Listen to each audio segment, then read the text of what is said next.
साथियों, आज हम शुरू करेंगे भारतीय साक्षरता अधिनियम 2024।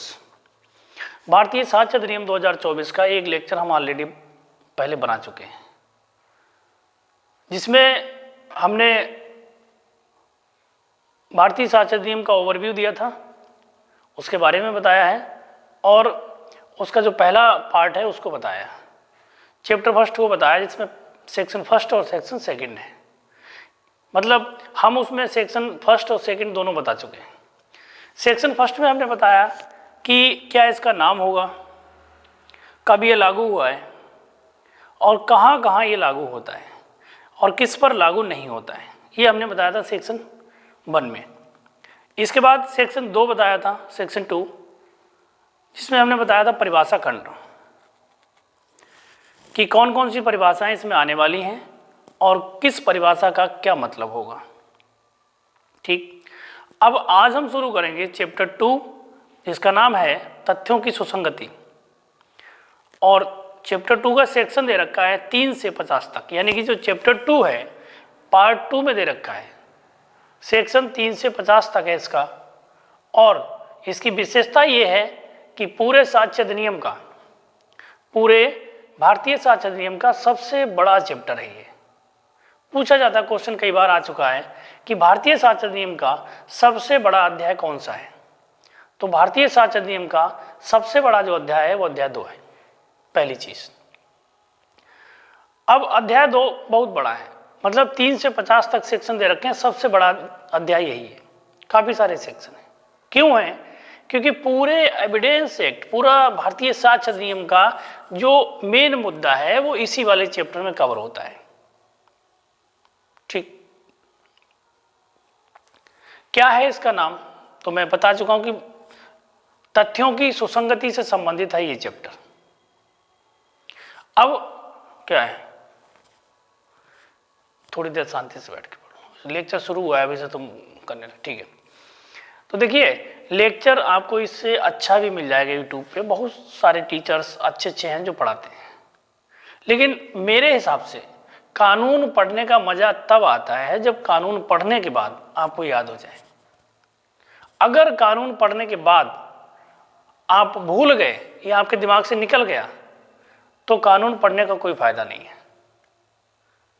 ठीक, कोई फायदा नहीं है। मतलब आपने कोई चीज खाई और आपको हजम नहीं हुई तो उसका खाना बेकार है, और अगर कोई चीज खाई और डाइजेस्ट हो गई, हजम हो गई, तो उसका पूरा फायदा मिलता है। ठीक है, तो कानून पढ़ने का मजा ही तब आता है जब चीजें याद होती जाए साथ में, तभी मजा आता है, वैसे कोई मजा नहीं आता है। अब देखिए चैप्टर 2 बहुत बड़ा है, इसको हम छोटे छोटे टुकड़ों में बांट लेंगे। ऑलरेडी बटा हुआ है, मैं उसी को डिफाइन कर रहा हूं, मैं अलग से नहीं बांट रहा हूं। जो वेक्ट में अलग अलग डिफाइन किया गया मैं उसी को समझा रहा हूं। ये कई भागों में बटा हुआ है। जो चैप्टर 2 है इसको 9 पार्ट्स में बांटा गया है। ठीक है, 9 पार्ट्स में कौन कौन से पार्ट हैं, कौन कौन से पार्ट हमको पढ़ने हैं, कौन कौन से पार्ट पेपर में आते हैं, किस पार्ट का क्या मतलब है, एक एक करके हम लोग जानेंगे। ठीक है, तो देखिए, हाँ, याद रखने की तरीका मैं बता रहा हूं। कानून याद करने का सबसे अच्छा तरीका है कि कानून को जब आप पढ़ें तो उस कानून को अपनी जो डेली बेस की चीजें उससे जोड़ लो, जो दिनचर्या है उससे जोड़ लो। अगर आप मूवी देखना ज़्यादा पसंद करते हो तो मूवी में सेक्शन अप्लाई करके देख लो।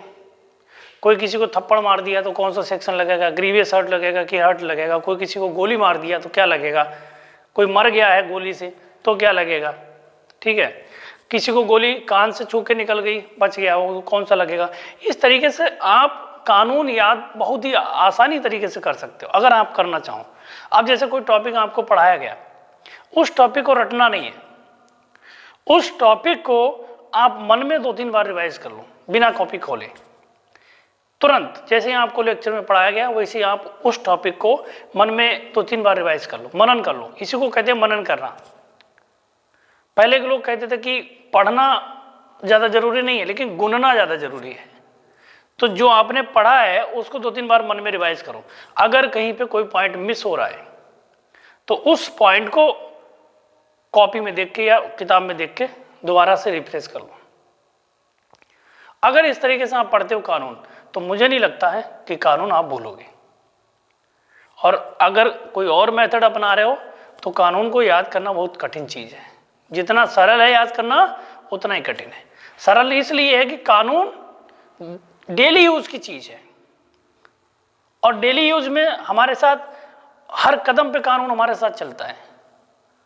और अगर कदम से जोड़ते हुए कानून को चलो तो कानून याद करने की रटने की चीज़ नहीं है, हर समय तुम्हारे साथ काम में आएगा। तो यही तरीका है सबसे अच्छा याद करने का कि उसको अपने साथ में जोड़ के चलाओ। जोड़ के चलोगे तो कानून हमेशा याद रहेगा। चलो देखते हैं चैप्टर 2 में कि क्या क्या व्यवस्थाएं की गई। आज चैप्टर 2 पूरा नहीं हो पाएगा, लेकिन आज हम इसको समझाने की कोशिश करेंगे ताकि अगले लेक्चर में इसको हम एक एक करके पॉइंट इसके समझा सकें। ठीक, चैप्टर 2 मैंने बताया था सेक्शन 3 से लेकर के 50 तक है। अब इसको हम 9 पार्ट में बांट लेते हैं। जो ऑलरेडी बटा हुआ बैरेक्ट में वही मैं आपको समझा रहा हूँ।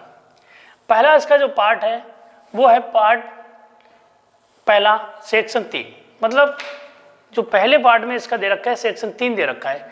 अब सेक्शन 3 को बिल्कुल अलग कर दिया गया। क्यों? क्योंकि सेक्शन 3 एक यूनिक चीज बता रहा है। सेक्शन 3 का जो प्रोविजन है वो बिल्कुल यूनिक है। क्या कह रहा है? सेक्शन 3 कह रहा है कि विवादक तथ्यों और सुसंगत तथ्यों का साक्ष्य दिया जा सकेगा। ठीक है, विवादक तथ्यों और सुसंगत तथ्यों का साक्ष्य दिया जा सकेगा। अब जब एविडेंस पढ़ रहे हो, एविडेंस पढ़ते समय एक चीज दिमाग में आएगी कि आखिर हम किन चीजों का सबूत न्यायालय में दे सकते हैं, किन चीजों का सबूत न्यायालय में नहीं दे सकते हैं। ठीक है, जैसे मैंने देखा अभी लोकल में चले जाओ, जो लोग कानून नहीं जानते हैं वो लोग कहते हैं कि वीडियो रिकॉर्डिंग, ऑडियो रिकॉर्डिंग या कॉल रिकॉर्डिंग ये सब न्यायालय नहीं मानता है। मैं उन लोगों की बात कर रहा हूँ जो लोग कानून नहीं जानते हैं, बिल्कुल लोकल एरिया से आते हैं। तो वो लोग कहते हैं कि ये सब का उसमें न्यायालय में नहीं चलता सबूत के तौर पे। ठीक है, इस चीज़ को न्यायालय लेगा या नहीं लेगा ये एविडेंस एक्ट बताएगा, भारतीय साक्ष्य अधिनियम बताएगा कि क्या क्या चीज़ें न्यायालय में हम दे सकते हैं एविडेंस के रूप में, क्या क्या नहीं दे सकते हैं। क्या मोबाइल से खींचा हुआ फोटो न्यायालय एक्सेप्ट करेगा? क्या मोबाइल से की हुई कॉल रिकॉर्डिंग, मोबाइल से की हुई कॉल रिकॉर्डिंग न्यायालय एक्सेप्ट करेगा? क्या किसी को बनाई हुई वीडियो रिकॉर्डिंग जो बनाई जाती है न्यायालय एविडेंस में रेलिवेंट मानेगा, एक्सेप्ट करेगा? इन सारी चीज़ों के लिए हमको भारतीय साक्ष्य अधिनियम पढ़ना पड़ेगा। भारतीय साक्ष्य अधिनियम ही बताएगा हमको कि क्या न्यायालय में रेलिवेंट होगा, क्या न्यायालय में रेलिवेंट नहीं होगा, किस चीज़ को न्यायालय एक्सेप्ट करेगा, किस चीज़ को न्यायालय एक्सेप्ट नहीं करेगा, किसको डिनाई कर देगा। ठीक, तो सेक्शन 3 कहता है कि कोई भी अगर लीगल प्रोसीडिंग चल रही है, कोई भी न्यायिक कार्रवाई चल रही है, उस न्यायिक कार्रवाई में केवल सुसंगत तथ्य और विवादक तथ्यों के ही साक्ष्य दिए जाएंगे, इसके अलावा नहीं। ठीक है, पहली चीज बहुत ध्यान से समझना इसको, सेक्शन 3 को। सेक्शन 3 कह रहा है कि अगर कोई भी लीगल प्रोसीडिंग चल रही है, उस लीगल प्रोसीडिंग में केवल रेलिवेंट फैक्ट और फैक्ट इशू के ही साक्ष्य दिए जाएंगे, इसके अलावा नहीं। इतना ही है सेक्शन 3। इसको डिफाइन करेंगे जब अभी समझाएंगे एक एक पार्ट करके, तब इसको डिफाइन करेंगे। अभी हम इसके जो पार्ट हैं उनको बता रहे हैं आपको कि कितने पार्टों में बटा हुआ। तो सेक्शन 3 अलग हो गया। ठीक, इसके बाद आता है जो दूसरा पार्ट है, उसका नाम है निकटता से संबद्ध तथ्य। निकटता से संबद्ध का मतलब है, संबद्ध मतलब जुड़ा हुआ, निकटता मतलब पास। जो फैक्टन इशू से, विवादक तथ्य से जुड़े हुए तथ्य हैं, पास बहुत करीब हैं, उनके साक्ष्य दिए जा सकेंगे। इसी में आपका आता है रजिस्ट्री। किसी ने कोई अपराध किया और अपराध से कितने तथ्य जुड़े हुए हैं, भले ही वो तथ्य अपने आप में अपराध नहीं है, लेकिन अपराध करने का कारण है, अपराध में सहायता की है उसने, अपराध से जुड़ा हुआ है, तो क्या वो रेलिवेंट होगा या नहीं होगा, ये बताता है सेकंड वाला पार्ट। ये पार्ट आपका सेक्शन 4 से और सेक्शन 14 तक दे रखा है। ठीक, सेक्शन 4 से और सेक्शन 14 तक दे रखा है। कौन से तथ्य? जो निकटता से संबद्ध तथ्य हैं। ठीक है, दूसरी चीज। तीसरा आता है, बहुत इंपॉर्टेंट टॉपिक है तीसरा, स्वीकृतियां, जिसको हम बोलते हैं एडमिशन।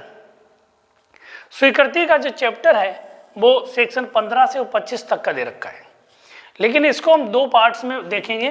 पहला पार्ट इसका है स्वीकृति और दूसरा पार्ट है संस्वीकृति। पहला एडमिशन और दूसरा कन्फेशन। एडमिशन जो है वो सेक्शन 15 से 21 और 25 में दे रखा है, कन्फेशन 22 से 24। ठीक, अब पार्ट का नाम दे रखा है स्वीकृति, लेकिन इसमें संस्वीकृति कहाँ से आ गई? तो देखिए, स्वीकृति में संस्वीकृति होती है, लेकिन संस्वीकृति में स्वीकृति नहीं होती है। स्वीकृति जाति है, संस्वीकृति उपजाति है, इसीलिए स्वीकृति में ही संस्वीकृति छिपी हुई रहती है। तो पूरा चैप्टर जो स्वीकृति का है वो 15 से 25 का है। इसमें स्वीकृति 15 से 21 और 25 में दे रखी है, संस्वीकृति 22, 23, 24 यानी कि 22 से 24 में दे रखी है। ठीक, नेक्स्ट तीसरा चौथा पॉइंट है कि ऐसे व्यक्तियों के कथन जिन्हें न्यायालय में साक्षी के रूप में बुलाया ही नहीं जा सकता। क्यों नहीं बुलाया जा सकता भाई? क्यों नहीं बुलाया जा सकता? या तो वो मर गया है, या वो गायब हो गया है, खो गया कहीं, या वो इतनी दूर है कि उसको बहुत ज्यादा खर्चा लगेगा बुलाने में, तो उसके द्वारा दिया गया जो स्टेटमेंट है पहले का वो रेलिवेंट हो जाएगा, उसको बुलाने की आवश्यकता नहीं है। ये चौथा पॉइंट है, ये दे रखा है आपका 26 और 27 में। ठीक, ये वाला चैप्टर। नेक्स्ट है विशेष परिस्थितियों में किए गए कथन। ये आपको नहीं पढ़ना है, ये अभी यूज का नहीं है, ये जब यूज का होगा तब मैं बता दूंगा इसको, अभी फिलहाल यूज का नहीं है ये। ठीक, इसके बाद नेक्स्ट है किसी कथन में से कितना साबित किया जा सकेगा। सेक्शन 33 बहुत सारी जानकारी इकट्ठा हुई है, मिली है मुझे, उसमें से साबित कितनी की जा सकती है ये बताता है सेक्शन 33। इसका अलग पार्ट बना दिया है लोगों ने। नेक्स्ट इसके बाद है न्यायालयों के निर्णयों की सुसंगति 34 से 38।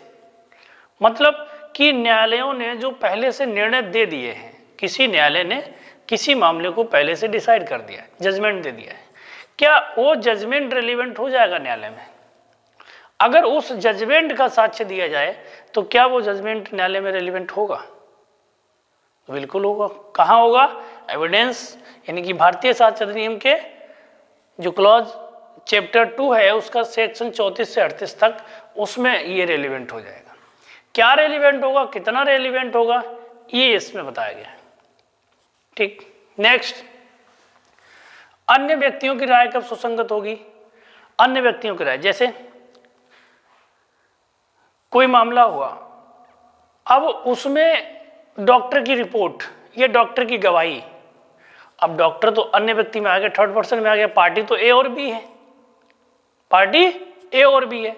जैसे ए ने बी को बहुत मारा, खोपड़ी ओपड़ी फोड़ डाली उसकी, डॉक्टर के पास गया, मेडिकल हुआ उसका, डॉक्टर को गवाही में बुलाया गया, तो जो डॉक्टर की गवाही होगी वो थर्ड पर्सन की गवाही होगी।